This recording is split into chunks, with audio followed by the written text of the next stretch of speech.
Welcome. In front of me is a OPPO Reno7, and today I will show you how you can hard reset this device through settings.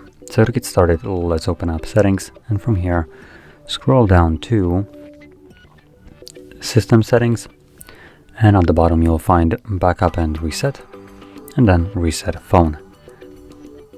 Select erase all data. If you have some kind of screen lock, you will need to confirm it. As you can see, I do have a pattern. And from here, select erase data, that once more, and the process should begin. Now, the factory reset of your device should take roughly like a couple minutes, 2 to 3 minutes about, to finish up, and once it has, we should be presented with Android setup screen.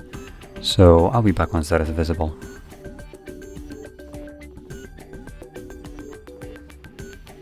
And as you can see, the process is now finished, and you can set up your device however you like. So if you found this very helpful, don't forget to hit like, subscribe, and thanks for watching.